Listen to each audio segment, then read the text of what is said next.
Hello and welcome back. હવે આપણે જે ટોપિક ડિસ્કસ કરીએ છીએ ખાસ સમજીને આગળ વધવા જેવો હોય એવો ટોપિક છે. શા માટે આની ખૂબ જરૂર છે સમજવા માટે, બરાબર?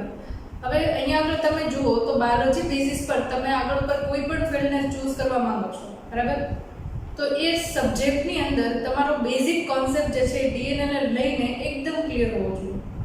બીજી સૌથી અગત્યની વસ્તુ, ડીએનએની જે કોન્સેપ્ટ છે એની સાથે સાથે એના સ્વયંજનનની પ્રક્રિયા, પ્રત્યાંકનની પ્રક્રિયા અને ભાષાંતરની પ્રક્રિયા, એટલે કે રેપ્લિકેશન, ટ્રાન્સક્રિપ્શન અને ટ્રાન્સલેશન, આ કોન્સેપ્ટ છે એ પણ ક્લિયર હોવા જોઈએ. જ્યારે આ ત્રણ કોન્સેપ્ટ સાથે આપણે વાત કરીશું ત્યારે એની અંદર તમને જનીનિક કોડ એટલે કે જનીન સંકેત, જેને ઇંગ્લિશમાં આપણે જેનેટિક કોડ કહીએ છીએ, બરાબર, એને લઈને પણ કોન્સેપ્ટ ક્લિયર થઈ જશે. સાથે સાથે એ પ્રક્રિયાની અંદર જેટલા પણ અલગ અલગ પ્રકારના ઉત્સેચકો આવે છે એને લઈને પણ ઇન્ફોર્મેશન ક્લિયર થઈ જશે. સેકન્ડલી જોઈએ તો હ્યુમન જીનોમ પ્રોજેક્ટ, બરાબર, એ કોન્સેપ્ટ છે એ પણ ક્લિયર થઈ જશે. અને એની જ સાથે આપણે વાત કરવાનું છે જનીનનું રેગ્યુલેશન, એટલે કે જનીન છે એનું કાર્ય છે અને કેવી રીતે નિયંત્રણમાં રાખી શકાય, બરાબર, એ વસ્તુ છે એ પણ આપણે ક્લિયરલી અન્ડરસ્ટેન્ડ કરવાના છે. અને સૌથી લાસ્ટમાં જે ટોપિક છે ડીએનએ ફિંગરપ્રિન્ટિંગ, બરાબર, જે પણ એક ખૂબ અગત્યનો ટોપિક છે જે ફોરેન્સિક સાયન્સ કે એવી કોઈ પણ ઇન્વેસ્ટિગેશનને લઈને બ્રાન્ચ છે ને એમાં કોઈ ફ્યુચરમાં જવા માંગે છે તો એના માટે પણ એ ટોપિક અને ચેપ્ટર એટલું જ ઇમ્પોર્ટન્ટ છે. ઇન શોર્ટ એક લાઈનમાં કહું તો એવું કહી શકું કે બાયોલોજી સબ્જેક્ટની અંદર આગળ તમે બાયોલોજીમાં પ્લાન્ટ બાયોલોજી, માઇક્રોબાયોલોજી કે એનિમલ બાયોલોજી કે હ્યુમન બાયોલોજી કોઈ પણની અંદર જવા માંગો છો, અથવા તો કોઈ પણ એવું રિસર્ચ છે જે હ્યુમન બીંગને લઈને છે અથવા તો એનિમલ્સને લઈને છે કે મેડિસિનને લઈને રિસર્ચ છે, તો આવા કોઈ પણ ફિલ્ડની અંદર તમારે જવું છે તો એ તમારો બેઝિક કોન્સેપ્ટ છે જે તમારો એકદમ ક્લિયર હોવો જોઈએ, બરાબર. જો તમે અત્યાર સુધી મોલેક્યુલર બેઝિસ ઓફ ઇનહેરિટન્સ અથવા તો એવું મોલેક્યુલર બાયોલોજી છે એની અંદર કંઈ પણ નથી સ્ટડી કર્યું તો પણ ડોન્ટ વરી, અત્યારે આપણે આ ચેપ્ટર છે એને લર્ન કરી લઈએ. ચેપ્ટર નંબર 6 છે 12th નું, એને લર્ન કરી લઈએ. બટ ચેપ્ટર નંબર 9 11th ની અંદર જે હતું એની સાથે થોડું કોરિલેટ છે, બીકોઝ કે એની અંદર ડીએનએ નું સ્ટ્રક્ચર જે છે એ આવી ગયું છે, બરાબર. અને આપણા શરીરની અંદર રહેલા જૈવિક પદાર્થો છે એને લઈને સંપૂર્ણ માહિતી લગભગ એ ચેપ્ટરની અંદર કવર થઈ ગઈ છે, બરાબર. સો આપણે વધારે કોઈ ડિસ્કશનની અંદર આગળ જશું નહીં, બટ સ્ટાર્ટિંગથી જ આપણે સ્ટાર્ટ કરીએ કે જેના કારણે સ્ટુડન્ટ્સ કે જેમણે 9મું ચેપ્ટર 11th ની અંદર કવર નથી કર્યું એમને કોઈ પ્રોબ્લેમ નહીં આવે, રાઈટ. તો આણ્વીય આનુવંશિકતા છે એના ઉપર જઈએ તો એ પહેલા આપણે જોવું પડે અણુ સ્વરૂપે જે સંરચનાઓ આપણા શરીરની અંદર છે એના અંદર, રાઈટ. ઓકે, તમે ફિઝિક્સ, કેમિસ્ટ્રી, બાયોલોજી આ ત્રણ સબ્જેક્ટ મેઇનલી સ્ટડી કરતા હશો, રાઈટ, અને આમ સાયન્સ ફિલ્ડમાં હશો તો સ્ટડી પણ કરેલું છે. તો એને લઈને થોડી બેઝિક ઇન્ફોર્મેશનથી લઈને આપણે થોડા આણ્વીય સ્તર ઉપર આવીએ, બરાબર. કોઈ પણ સજીવ છે એની અંદર તમે ઇવોલ્યુશનની પ્રક્રિયા છે, બરાબર છે. તો ઇવોલ્યુશનની પ્રક્રિયાનો એક ખ્યાલ ડાર્વિન મુજબ એવો છે કે જે અમીબા જેવા એક કોષીય સજીવો છે, બરાબર, અથવા તો કહું અકોષીય ઘટકો અથવા તો અકાર્બનિક ઘટકો છે એના મિશ્રણના અંતે મનુષ્ય જેવા હાઈલી ઇવોલ્યુટેડ, એટલે કે હું એવું કહું કે આમ ઘણા બધા વધારે પ્રમાણમાં ઇવોલ્યુશન એટલે કે ઉદ્વિકાસ થઈ ગયેલું હોય એવા પ્રકારના સજીવો આપણે અત્યારે રહ્યા છીએ, રાઈટ. તો ત્યાં આગળથી આપણે સ્ટાર્ટ કરીએ. ન્યુક્લિક એસિડ જે છે એના ઉપર આપણે મેઇન બેઝિસ પર જવાનું છે, બટ એને લઈને જે પ્રસ્તાવના છે, બરાબર, એ પહેલા આપણે ક્લિયર કરવી પડશે, રાઈટ. તો સ્ટાર્ટ કરીએ. સૌથી પહેલા કોઈ પણ સજીવ હોય, બરાબર, તો એના બંધારણમાં મુખ્ય ઘટક તરીકે આપણે કહીએ છીએ કાર્બનિક સંયોજનો. કાર્બનિક સંયોજનો, ઓર્ગેનિક કમ્પાઉન્ડ. ઓર્ગેનિક કમ્પાઉન્ડ છે કાર્બનિક સંયોજનો છે, બરાબર. એ કોના વડે બને તો કે અકાર્બનિક સંયોજનો છે એના વડે. અને આપણે જે કેમિસ્ટ્રીની ભાષામાં કહીએ, રસાયણ વિજ્ઞાનની ભાષામાં તત્વો કહીએ છીએ, બરાબર. પીરિયોડિક ટેબલની અંદર અલગ અલગ તત્વો આવી ગયા: carbon, hydrogen, oxygen, nitrogen, phosphorus, બરાબર. આ પાંચ અત્યારે આપણે ફોકસમાં રાખીએ. બાકીના બધા ઘટકો પણ હોય છે, થોડા ઘણા પ્રમાણની અંદર હું અહીંયા સલ્ફર પણ એડ કરી દઉં, બરાબર.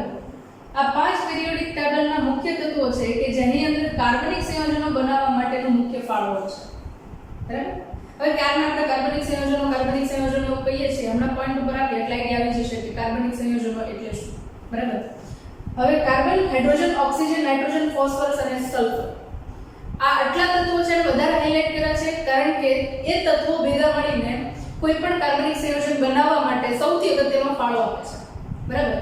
તો મુખ્યત્વે તમે જુઓ તો આપણે ખોરાક તરીકે કોઈ પ્રાણીઓનો ઉપયોગ કરે છે, પૃથ્વી પર રહેલા સજીવો છે એમાંના, અને કોઈ છે એ વનસ્પતિનો ઉપયોગ કરે છે બરાબર. વનસ્પતિ પોતે સ્વયંપોષી છે, જે કાર્બન ડાયોક્સાઇડ અને પાણી અને સૂર્યપ્રકાશનો ઉપયોગ કરે છે બરાબર. એ વનસ્પતિ દ્વારા જે અકાર્બનિક સંયોજનો છે એમને કાર્બનિકમાં રૂપાંતરિત કરવામાં આવે છે બરાબર, સૂર્યપ્રકાશની ઊર્જાની મદદથી. એ વનસ્પતિનો ઉપયોગ આપણા જેવા સજીવો છે એ ખોરાક તરીકે કરે છે, અને આપણા જેવા સજીવો અને બીજા અન્ય સજીવોનો ઉપયોગ બીજા સજીવો ખોરાક તરીકે કરે છે બરાબર. પણ અંતે એ બધાનો ખોરાક જે છે મુખ્યત્વે કયા ઘટકોનો બનેલો હોય, કયા કાર્બનિક સંયોજનો એની અંદર. તો ચેપ્ટર નંબર 16 ની અંદર તમે જોઈ લે 11th ની અંદર કે આપણે ખોરાક તરીકે અલગ અલગ પ્રકારના ઘટકો લઈએ છીએ બરાબર. મેઇનલી તમે નામ સાંભળેલા હશે બરાબર.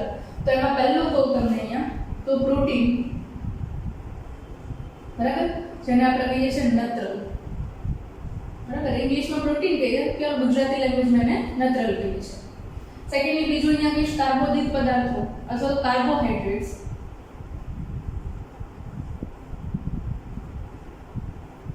ઓકે, કાર્બોહાઈડ્રેટ્સ ઇંગ્લિશમાં કહીએ છીએ, ગુજરાતીમાં એને કહીએ છીએ આપણે કાર્બોદિત પદાર્થો. થર્ડ અહીંયા આગળ છે ચરબી, એને ઇંગ્લિશમાં કહીશું આપણે લિપિડ. ઘણી વાર એને ફેટ પણ કહીએ છીએ, અલગ અલગ સ્વરૂપના આધારે.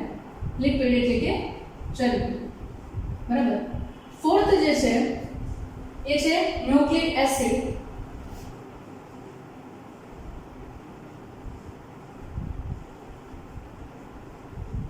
બરાબર. આ ચાર મુખ્યત્વે કોઈ પણ કોષ હોય તો એના ઘટક બંધારણીય ઘટક સ્વરૂપે હાજર હોય છે બરાબર. કોની વાત કરીએ આપણે? કાર્બનિક સંયોજન. આના ઉપરાંત અન્ય ઘટકો તરીકે તમે જુઓ તો વિટામિન્સ, મિનરલ્સ,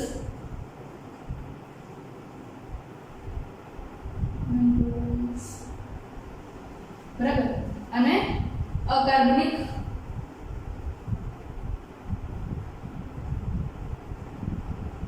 ઘટકો બરાબર. અને સૌથી વધારે પ્રમાણમાં H2O એટલે કે પાણી જે છે એ આપણે ઉપયોગમાં લેતા હોઈએ છીએ બરાબર.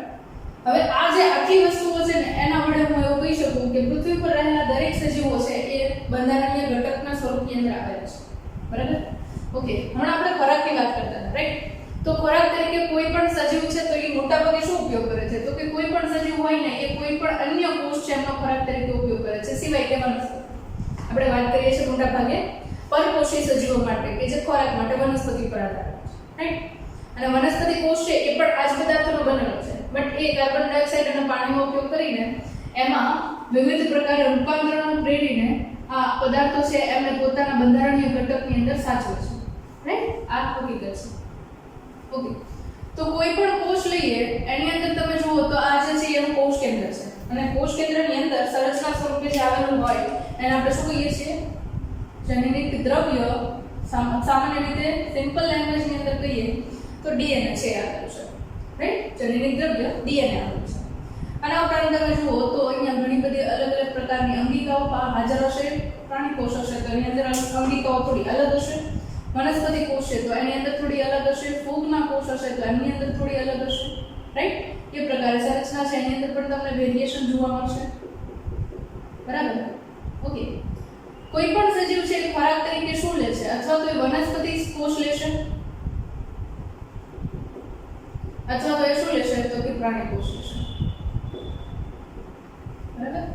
જ્યારે આપણે કોષ ખાઈએ છીએ ત્યારે એની અંદર જે ડીએનએ છે બરાબર, જનીનિક દ્રવ્ય છે એ પણ આપણે જે ખોરાકમાં લઈએ છીએ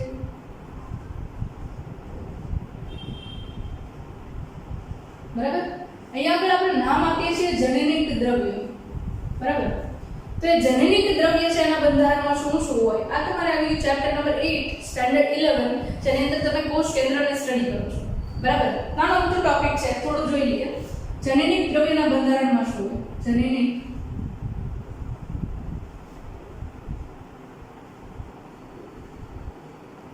બરાબર. જનીનિક દ્રવ્યનું બંધારણ જોઈએ તો એના બંધારણની અંદર મુખ્ય ઘટકો સ્વરૂપે તમે જુઓ તો ડીએનએ,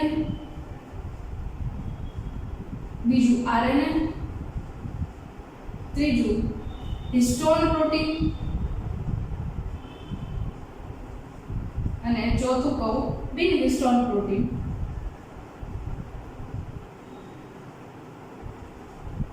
બરાબર.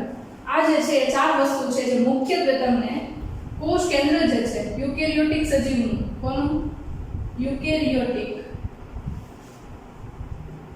એટલે કે સુકોષ કેન્દ્રીય કોષ છે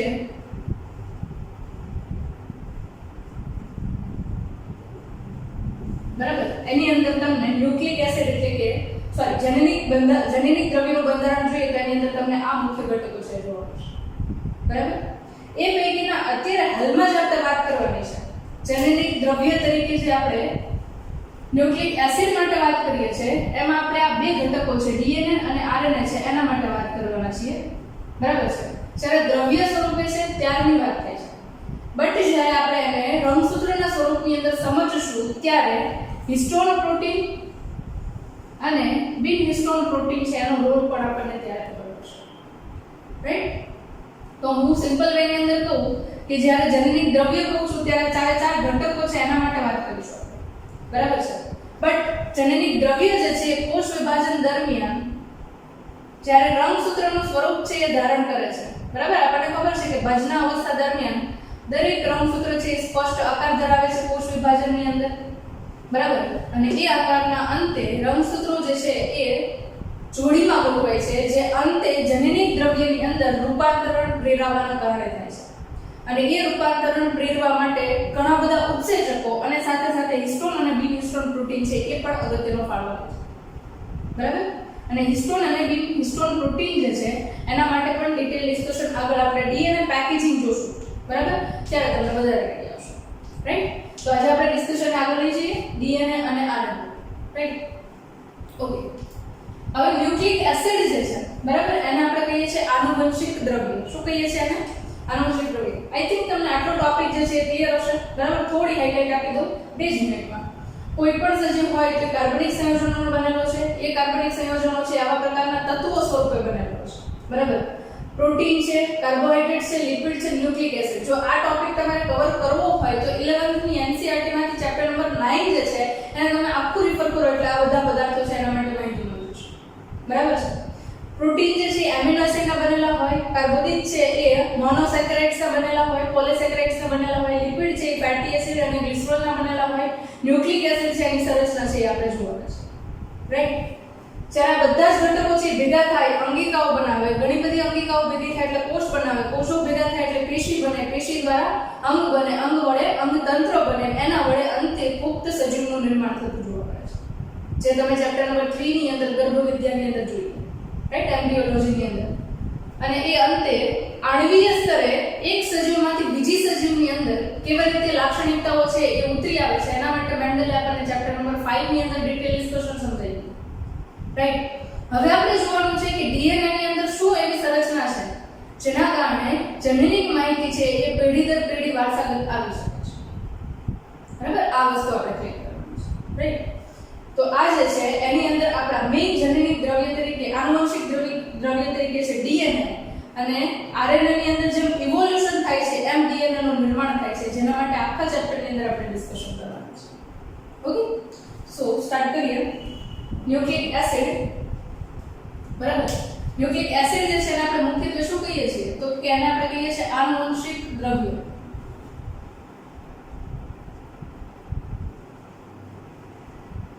બરાબર. Genetic material.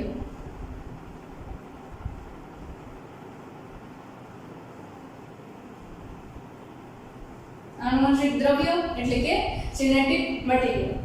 હવે જે આનુવંશિક દ્રવ્ય જે છે એના માટે તો આપણે વાત કરી લીધી કે આ બધા ઘટકો એના બંધારણમાં હોય છે. મેઇનલી આપણે વાત કરીએ છીએ ન્યુક્લિક એસિડ માટે.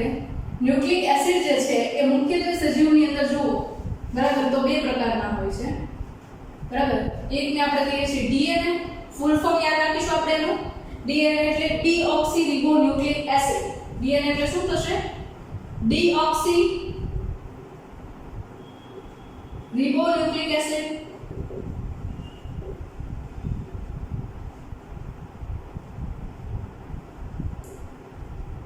અને બીજું એક જે છે એને કહીએ છીએ આપણે આરએનએ રિબોન્યુક્લિક એસિડ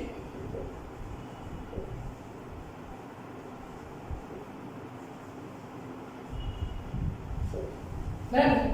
બંનેના ફૂલ ફોર્મ ભલે યાદ રાખજો. DNA એટલે ડીઓક્સીરિબોન્યુક્લિક એસિડ અને RNA એટલે રિબોન્યુક્લિક એસિડ. બરાબર. આ બંનેના ફૂલ ફોર્મ છે. ઓકે. હવે જેનેરિક દ્રવ્ય તરીકે કયા પ્રકારના સજીવની અંદર ક્યારે એ આવેલા હોય, બરાબર, એના માટે થોડી વાત કરી લઈએ, કારણ કે આના બેઝિસ ઉપરથી તમને MCQ પૂછાઈ શકે છે નીટની અંદર કે બીજી કોઈ પણ કોમ્પિટિટિવ એક્ઝામ છે એના માટે તમને આના પર ક્વેશ્ચન આવી શકે છે. બરાબર, રાઈટ. તો અહીંયા આપણે મુખ્યત્વે જોઈએ તો આપણે 5 સૃષ્ટિની અંદર સજીવો છે એમને વર્ગીકૃત કરીએ છીએ. મોનેરા, પ્રોટિસ્ટા, ફૂગ,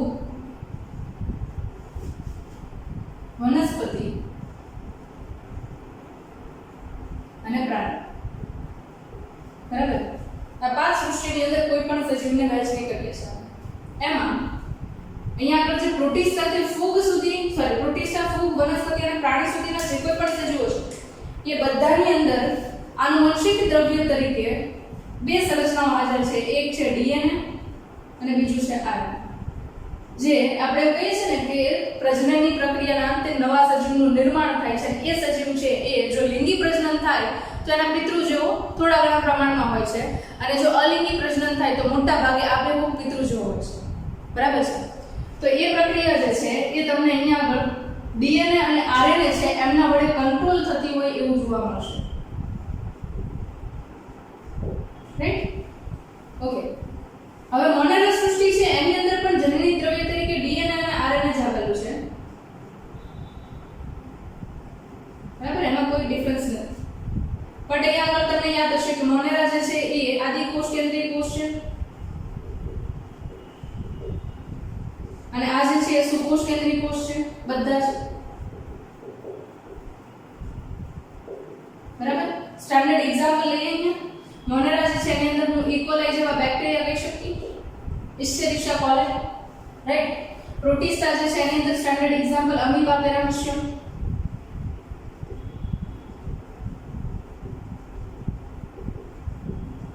ફૂગ જે છે એની અંદર એક્ઝામ્પલના ફોર્મની અંદર કહીએ તો પેનિસિલિયમ ને યાદ કરીએ. બરાબર. આના ઉપર ઘણી બધી છે, બરાબર, બટ આપણે અહીંયા આગળ ફૂગ તરીકે પેનિસિલિયમ ને યાદ કરીએ. વનસ્પતિની અંદર કોઈ પણ પ્લાન્ટ છે એને યાદ કરી શકો તમે. બરાબર. તુલસી, રાઈટ. અને લાક્ષણિક રીતે પ્રાણી માટે હું યાદ કરીશ અહીંયા આગળ મનુષ્ય. રાઈટ. આ બધા જ એક્ઝામ્પલ તમારી સામે છે. ઓકે. હવે અહીંયાથી તમે જેમ આ તરફ જાઓ છો તેમ ઉદ્વિકાસ જે છે એ ઉચ્ચ કક્ષા તરફ હોય છે. ઉદ્વિકાસ જે ચેપ્ટર નંબર 7 ની અંદર આપણને આપવામાં આવ્યું છે. બરાબર. આ તો આપણે વાત કરી કે જે સજીવો છે એના માટે, બટ જે નિર્જીવ છે એની વચ્ચે અને સજીવ છે એમની વચ્ચે જોડતી કડી તરીકે કામ કરે છે એની અંદર જનની દ્રવ્ય તરીકે શું હોય છે? અથવા તો એવું કહું કે COVID-19 જે છે, બરાબર, તો એના માટે જે જવાબદાર છે એવા ઘટક તરીકે વાયરસ જોઈએ છે. બરાબર છે. તો એના અંદર જેનેરિક દ્રવ્ય તરીકે શું હોઈ શકે એના માટે પણ થોડી વાત કરી લઈએ, બીકોઝ કે એના ઉપરથી પણ તમને ક્વેશ્ચન પૂછાઈ શકે. બરાબર. તો આ બધા જે છે એ કેવા છે તો કે સજીવ છે એમના માટે વાત કરી. બટ સજીવ અને નિર્જીવને જોડતી કડી તરીકે આપણે જોઈએ તો 2-3 અહીંયા યાદ કરવા જરૂરી છે. એક છે વાયરસ, બરાબર, બીજું છે પ્રિયોન્સ. ઓકે, આની પહેલા આપણે લખીએ વિરોઇડ્સ, વિરોઇડ્સ, અને એના પછી આવશે પ્રિયોન્સ. બરાબર. ઓકે.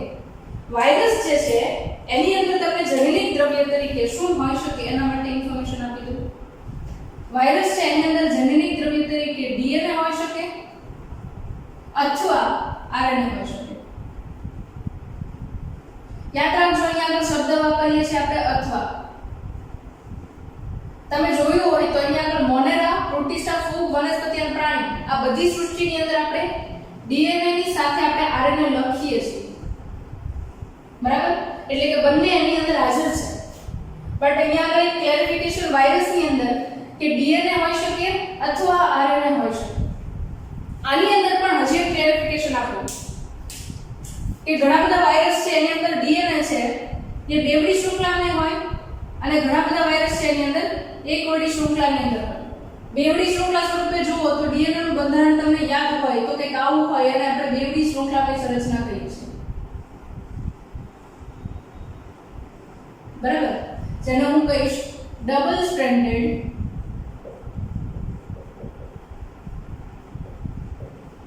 ડીએનએ. બરાબર, એના સિવાય બીજું હોય તો ખાલી એક જ શૃંખલા હશે આ રીતે.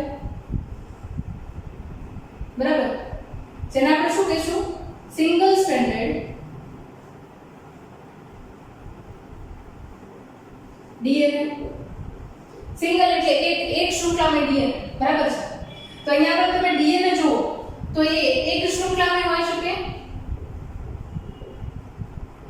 અને બે શૃંખલા યુક્ત પણ હોઈ શકે જનીનિક દ્રવ્ય તરીકે. બટ યાદ રાખવું કે ડીએનએ હોય તો માત્ર એક શૃંખલા વાળું જ હોઈ શકે અથવા તો બે શૃંખલા વાળું જ હોઈ શકે, બંને સાથે હોવાના ચાન્સીસ નથી. બરાબર, એ જ રીતે જો ડીએનએ જનીનિક દ્રવ્ય તરીકે નથી તો આરએનએ જે છે એ જનીનિક દ્રવ્ય તરીકે હોઈ શકે. બરાબર છે, તો અહીંયા આગળ આરએનએ છે એની અંદર પણ સેમ હોઈ શકે, એક શૃંખલામાં હોઈ શકે વાયરસમાં જનીનિક દ્રવ્ય તરીકે અને બે શૃંખલામાં હોઈ શકે. રાઈટ, બટ ઓબ્વિયસ છે કે જો ડીએનએ જનીનિક દ્રવ્ય તરીકે વાયરસમાં હશે તો આરએનએ જનીનિક દ્રવ્ય તરીકે નહીં હોય અને આરએનએ જનીનિક દ્રવ્ય તરીકે હોય તો કોઈ પણ વાયરસની અંદર ડીએનએ જનીનિક દ્રવ્ય તરીકે નહીં. બે પૈકીનું કોઈ એક જ છે એ જનીનિક દ્રવ્ય તરીકે હાજર હશે વાયરસની અંદર. આ ખાસ યાદ રાખો. રાઈટ, એક્ઝામ્પલ વાયરસની અંદર વેલ નોન યાદ હશે તમને લોકોને બેક્ટેરિયોફેજ અને 11th માં જોઈ ગયા તમે ટોબેકો મોઝેઇક.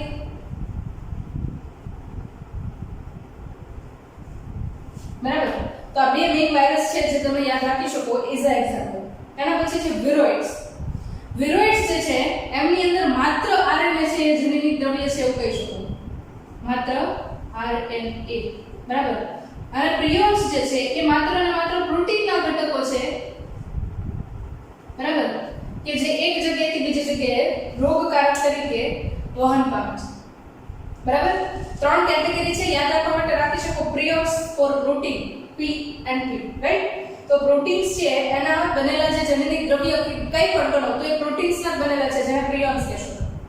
બીજું છે વિરોઇડ્સ, માત્ર આરએનએ સ્વરૂપે જનીનિક દ્રવ્ય આવેલું છે.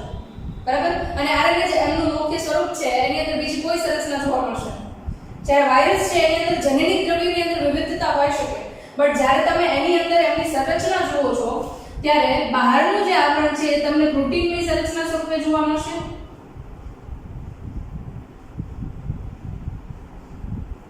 બરાબર, અને અંદરની તરફ તમે જુઓ તો એ કોઈ પણ રીતે ડીએનએ કે આરએનએ હોઈ શકે છે.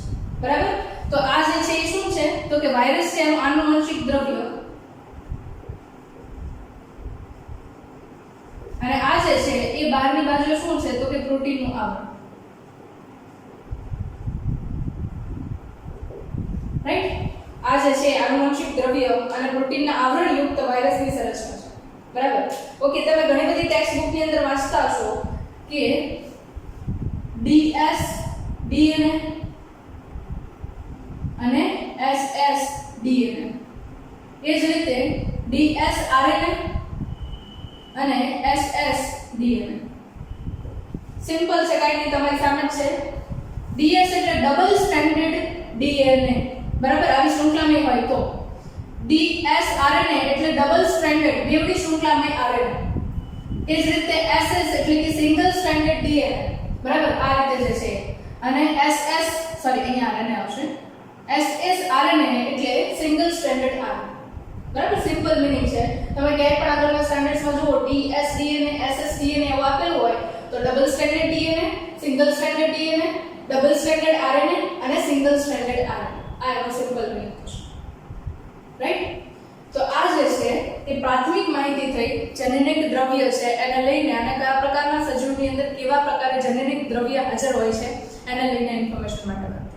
બરાબર, ઓકે, હવે બીજી એક વસ્તુ અહીંયા આપણે થોડી સમજી લઈએ કે ડીએનએ છે એ અને આરએનએ છે એમના બંધારણની અંદર મુખ્ય કયા ઘટકો હાજર હોય છે.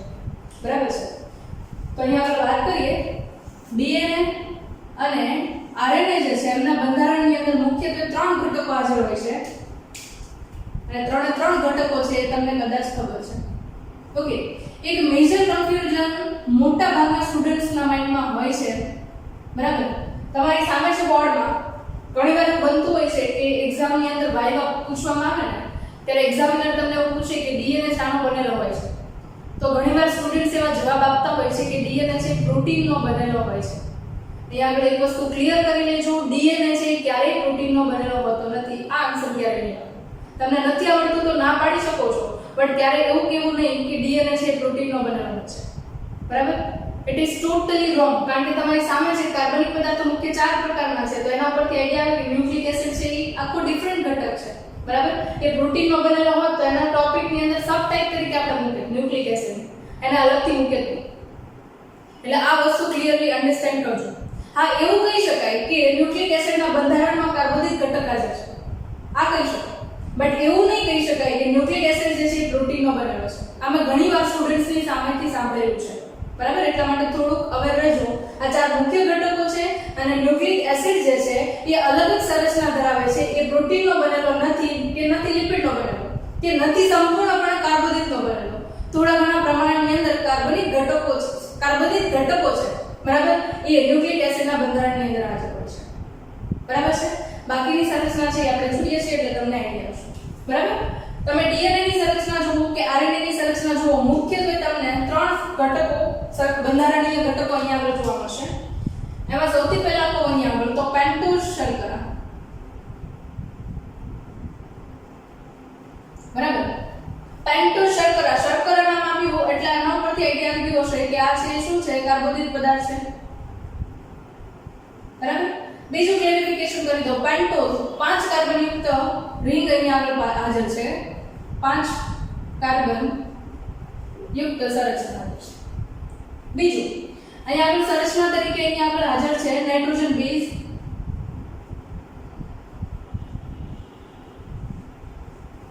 નાઇટ્રોજન બેઝ જે છે એના મુખ્ય 2 પ્રકાર છે. બરાબર? નાઇટ્રોજન બેઝ છે એના મુખ્યત્વે 2 પ્રકાર છે. એકને આપણે કહીએ છીએ પ્યુરિન અને બીજાને આપણે કહીએ છીએ પિરિમિડિન. ઓકે, આના પણ નામ તમે સાંભળેલા છે. પ્યુરિન જે છે એ 2 રિંગ યુક્ત સંરચના છે, જ્યારે પિરિમિડિન છે એ એક જ રિંગ ધરાવતી હોય એવી સંરચના છે. ડોન્ટ વરી, આ ખાલી ઇન્ફોર્મેશન છે જે પ્રાઇમરી બેઝ ઉપર લેક્ચરને લઈને તમને ઇન્ફોર્મેશન હોવી જોઈએ, ડીએનએ ને લઈને 11th ના બેઝ ઉપર ઇન્ફોર્મેશન હોવી જોઈએ, એ તમને અહીંયા આગળ મળું છું. તમને આઈડિયા નથી તો ડોન્ટ વરી, આપણે નેક્સ્ટ લેક્ચરની અંદર ડિટેલ ડિસ્કશન કરવાના છે ડીએનએ અને આરએનએ નું બંધારણની અંદર શું ડિફરન્સ છે અને શું શું એની અંદર સંરચનામાં ફેરફાર હોય છે. રાઈટ? તો અત્યારે ખાલી ફોકસ રાખો અહીંયા આગળ. પ્યુરિન છે કેટલી રિંગ યુક્ત સંરચના છે તો કે એના બંધારણમાં 2 રિંગ આવેલી હોય છે. વિષમ ચક્રીય સંયોજન છે. સમાન પ્રકારની બંને રિંગ નથી. બરાબર? બધું યાદ નહીં રહે અત્યારે તો કોઈ વાંધો નહીં, બટ એટલું રાખજો કે નોટ પેન સાથે રાખવું, જે કંઈ પણ પોઈન્ટ્સ આવે છે એવા એ બધાને લખવાનું રાખવું. બરાબર? ઓકે, પ્યુરિન જે છે એમાં તમે જુઓ તો 2 મુખ્ય ઘટકો છે. એકને આપણે કહીશું એડિનિન, એને સિમ્બોલ E કેપિટલ A વડે દર્શાવાય છે, અને બીજું જે છે એ છે ગ્વાનિન, જેને કેપિટલ G વડે દર્શાવાય છે. બરાબર? પ્યુરિન જે છે એની અંદર 2 રિંગ યુક્ત સંરચનાઓ છે જે વિષમ સક્રિય સંયોજનો કહેવાય છે, કારણ કે એમની અંદર બનતી બંને રિંગ છે એ કેવા પ્રકારની છે તો કે એ સમાન પ્રકારની નથી. એટલે એના માટે આપણે શબ્દ વાપરીએ છીએ શું? વિષમ ચક્રીય સંયોજન. રાઈટ? નેક્સ્ટ એના પછી જોઈએ પિરિમિડિન જે છે એ એક જ રિંગ ધરાવતી સંરચના છે, એટલે ત્યાં આગળ આપણે સમ ચક્રીય કે વિષમ ચક્રીય એવી કોઈ વર્ડ યુઝ કરવાની જરૂર નથી. બરાબર? એની અંદર મુખ્યત્વે 3 ઘટકો છે, સાઇટોસિન, થાઇમિન અને યુરાસિલ. બરાબર? આ 3 મુખ્ય ઘટકો છે. રાઈટ? ત્રીજું જે બંધારણીય ઘટક તમને ડીએનએ અને આરએનએ ના સંરચનામાં જોવા મળે છે એ અહીંયા આગળ છે ફોસ્ફેટ અથવા તો ફોસ્ફરિક એસિડ. બરાબર? એ છે એ તમને ડીએનએ અને આરએનએ ની સંરચનામાં મુખ્ય ઘટક તરીકે જોવા મળે છે. રાઈટ? આપણી બેઝિક ઇન્ફોર્મેશન થઈ જે તમે ન્યુક્લિક એસિડ ને લઈને જુઓ છો. ફરીથી એકવાર ક્વિક રિવિઝન કરી લઈએ. ન્યુક્લિક એસિડ છે એના મુખ્ય બે પ્રકાર છે અને એને આપણે આનુવંશિક દ્રવ્ય કહીએ છીએ કારણ કે એક પેઢીમાંથી બીજી પેઢીમાં લક્ષણો છે પ્રજનનની પ્રક્રિયા તરીકે લઈ જાય છે. કોઈ પણ પ્રકારનો સજીવ હોય એની અંદર ત્રણ પ્રકારની પ્રજનન પદ્ધતિ પૈકીની એક તો જોવા મળશે. એકને આપણે કહીએ છીએ વાનસ્પતિક પ્રસર્જન અથવા તો વાનસ્પતિક પ્રજનન, બીજું આપણે કહીએ છીએ અલિંગી પ્રજનન અને ત્રીજું કહીએ છીએ લિંગી પ્રજનન. કોઈ પણ પ્રકારનો સજીવ હોય એની અંદર આ ત્રણ પૈકીની કોઈ પણ એક પ્રજનન પદ્ધતિ જોવા મળે છે અને એના જ વડે જનનિક દ્રવ્ય છે એક સજીવમાંથી બીજી સજીવની અંદર ટ્રાન્સફર થાય છે. જેવું જનનિક દ્રવ્ય છે ટ્રાન્સફર થાય છે એના જ કારણે આખા સજીવનું નિર્માણ થાય છે. રાઈટ? ઓકે. મુખ્યત્વે પછી જોઈએ તો આનુવંશિક દ્રવ્ય અથવા તો ન્યુક્લિક એસિડ જે છે એના મુખ્ય બે પ્રકાર છે. બરાબર? ડીએનએ અને આરએનએ. ડીએનએ એટલે ડીઓક્સીરિબોન્યુક્લિક એસિડ અને આરએનએ એટલે રિબોન્યુક્લિક એસિડ. એના પછી પેન્ટોઝ શર્કરા, નાઇટ્રોજન બેઝ અને ફોસ્ફોરિક એસિડ આ ત્રણ મુખ્ય ઘટકો છે કે જે ડીએનએ અને આરએનએ ના બંધારણની અંદર કોમન છે. બરાબર? બટ ફેર ક્યાં પડે છે એ પાછો આગળ ઉપર આપણે જોવાના છે. પેન્ટોઝ શર્કરા જે કાર્બોદિત સંયોજન છે જે 5 કાર્બનયુક્ત રિંગ ધરાવે છે. નાઇટ્રોજન બેઝ છે એના મુખ્ય બે પ્રકાર છે પ્યુરિન અને પેરિમિડિન. પ્યુરિન જે છે એ બે રિંગ ધરાવે છે અને બંને રિંગ છે કેવી છે અસમાન પ્રકારની છે જેના કારણે આપણે વિષમ ચક્રીય સંયોજનો કહીએ છીએ. જ્યારે પેરિમિડિન છે માત્ર એક રિંગની સંરચના છે, કમ્પેરિઝન કરવાની જરૂર નથી. એક રિંગ છે બે રિંગ છે. બરાબર? એટલા માટે ત્યાં આગળ આપણે વિષમ ચક્રીય કઈ શબ્દ વાપરશું. બરાબર? પ્યુરિન જે છે એ મુખ્ય બે પ્રકારના છે. એડેનિન જેને કેપિટલ A વડે દર્શાવીએ છીએ અને ગ્વાનિન જેને કેપિટલ G વડે દર્શાવીએ છીએ. એ જ રીતે પેરિમિડિન છે એની અંદર ત્રણ ઘટકો છે જેમાં સાઇટોસિન કેપિટલ C વડે, થાયોમિન કેપિટલ T વડે અને યુરાસિલ કેપિટલ U વડે દર્શાવવામાં આવે છે. રાઈટ? આ મુખ્ય ઘટકો છે. ડીએનએ જે છે એની સંરચના છે સિંગલ સ્ટ્રેન્ડેડ હોય, ડબલ સ્ટ્રેન્ડેડ હોય. આરએનએ છે એની સંરચના પણ ડબલ સ્ટ્રેન્ડેડ હોય અને સિંગલ સ્ટ્રેન્ડેડ હોય છે. બરાબર છે? આ પછી તમને ઇન્ફોર્મેશન છે 11th ની અંદર જોઈ ચૂક્યા છો. ક્વિક રિવિઝન માટે અહીંયા આગળ મેં તમને રિફર કરાવી છે બીકોઝ કે એના અંદરથી એમસીક્યુ પૂછાઈ રહ્યા છે. બરાબર? તો અહીંયા સુધી આપણો લેક્ચર જે છે એને રાખીએ છીએ. નેક્સ્ટ લેક્ચરની અંદર આપણે ડીએનએ ની સંરચના છે એનું ડિટેલ ડિસ્કશન કરીશું. રાઈટ? છતાં પણ તમને જો કંઈ ડાઉટ હોય તો કમેન્ટ સેક્શનની અંદર કમેન્ટ કરી શકો છો. ટ્રાય કરીશ કે